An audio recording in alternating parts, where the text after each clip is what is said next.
Right, hello viewers, welcome to this week's news roundup, and we kick off things with the return of Shimano Tiagra mid-range group set. It was phased out several years ago as Shimano developed this new Q's range of a sort of entry-level group set up to 105, but in an apparent U-turn, and perhaps showing that Shimano has been listening to us and what the market needs, that mid-range affordable group set, Tiagra is back, and it slots in above Q's and beneath 105 12 speed. So Tiagra is now 11 speed, it was 10 speed before, mechanical shifting as before, so no electronics or batteries, and hydraulic disc brakes on the group set. It's called Tiagra R4000 and features wide range gearing with an 11-36 tooth cassette for climbing ease and a choice of compact 50-34 and 52-36 chain sets are ideal for racing and claimed to be 200 grams lighter than the old version. The shifter hoods are fully updated with the same dual control ergonomics as 105 with a familiar 2-lever shift action. The price of the new group set hasn't been confirmed yet, but the retail price of 105 mechanical 12 speed as some sort of reference point is about £1,000, or the high street price in the UK at least is about £550, so less than that. But few people will buy Tiagra as a group set, it'll be bought as a complete bike, and that's where the group set gets really interesting because, as we know, bike prices have gone up in recent years, so the return of that mid-range group set will be a very good thing for cheaper bikes.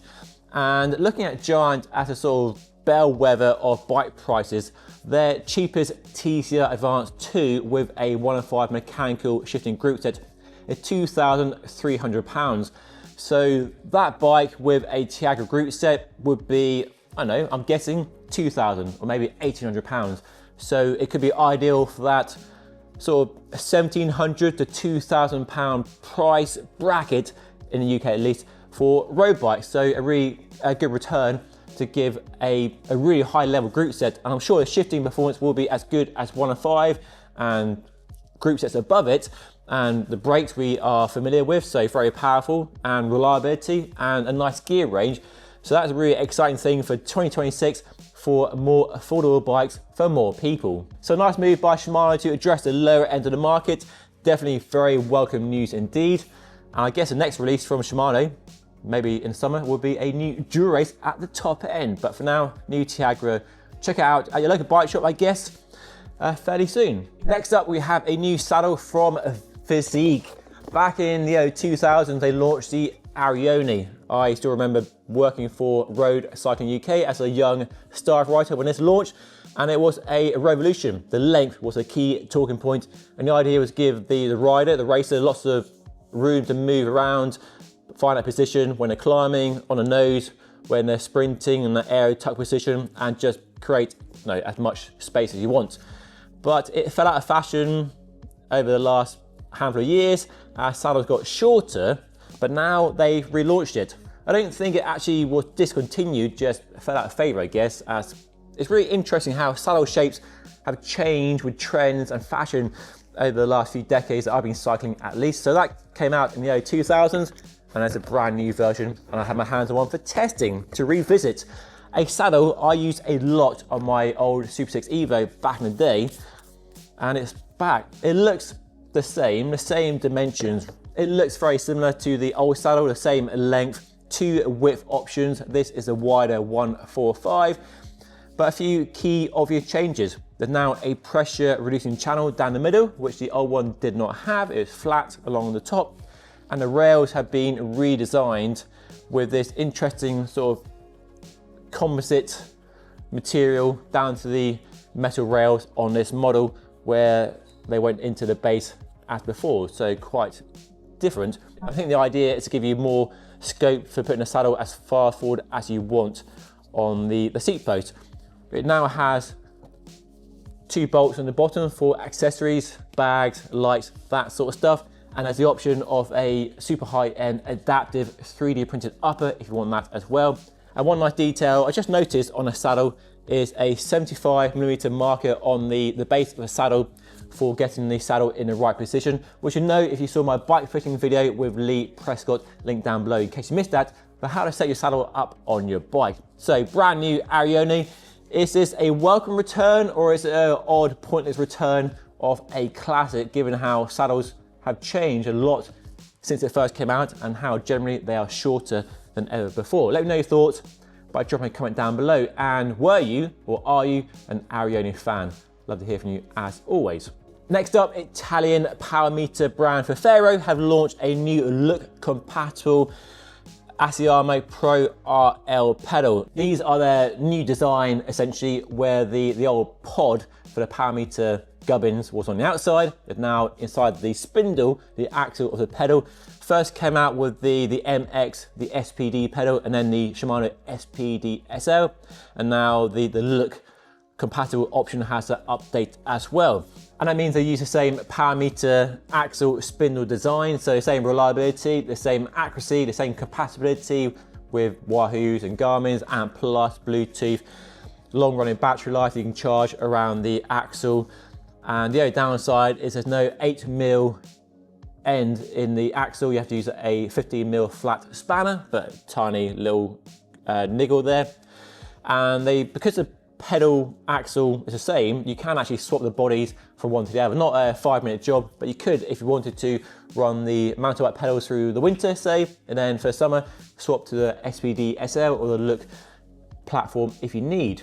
As we've become used to from this company, the price, the value is very good, with a single side measuring option costing £400 and a dual sided option costing £650. Yeah, still a lot of money, but cheaper than the £1,000, £1,500 or £2,000 that power meters used to cost and can still cost, and gives you an option to swap from one bike to another bike very easy as well. So I don't run Look pedals or cleats, but if you do and you're looking for a power meter option, this is definitely a good one to consider.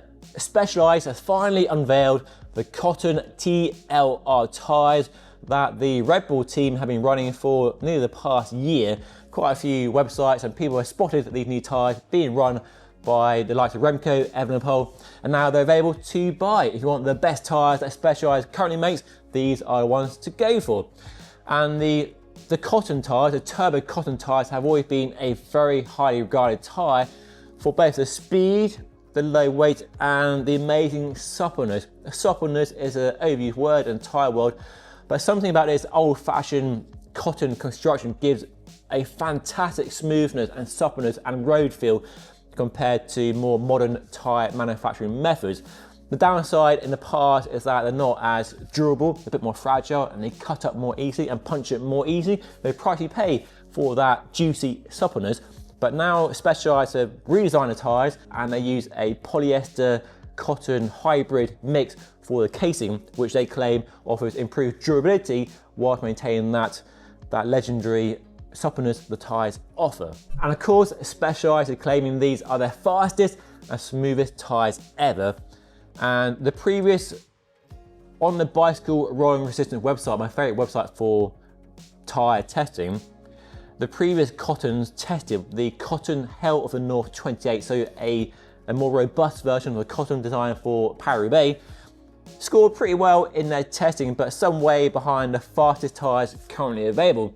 So I can't wait to see a test by that website of the new version to see if that gap been narrowed or how much better they are potentially than the Vittorias and the Schwabers and the Grand Prix 5000. So I can't wait to see how they stand up in that testing. The new tyres are tubeless only and made with 320 TPI casing with their own Gripton T2 T5 tread compound and come in 3 sizes, 28, 30 and 32. So these are a race day tyre, not designed for riding year round, having that puncture protection you might want from such a tyre and to give that long lasting life. These are a race tyre, they will wear out quickly, they are more prone to punctures than more robust tyres, and definitely a tyre saved for race day, or you have deep pockets and you can afford to run race tyres year round as the pros do. So yeah, new Specialized tyres, can't wait to try them, they look really good. I love testing new fast tyres. So stay tuned for a review very soon. Make sure you are subscribed, hit the button down below. And next up, from Redshift, the company behind the very popular suspension stem and seat post and other handlebars and accessories, is their latest product, the Mousetrap. And what they do is turn your SPD pedal into a flat pedal with a very clever sort of cam design that opens, and then that clips into the pedal, and that locks down in place and it stays firmly in place. Very low stack height, wide platform with this sort of knurled edge for traction from your trainers, and yeah, low weight, very low profile. They have 2 in the box, come in a range of colors, and not the first time we've seen something like this. Of course, do a search on Google and there are quite a few products like these, and Shimano even did their own way back in the day, the PD22. But these, compared to the Shimano's at least, have a bigger platform. They clip into place more securely and release more easily as well. And some people will say it's a solution looking for a problem, but there are definitely use cases where this could be very handy. So if you're popping to the shop or the pub in your normal clothes with trainers and riding trainers on those small SPD pedals is a bit sketchy, not the best thing in the world, not very comfy either. So these give you that option to run a flat pedal without changing the pedals. And I can see them being very useful for bike packing, where you've got your campsite in the evening, you want to ride down to the pub for some grub.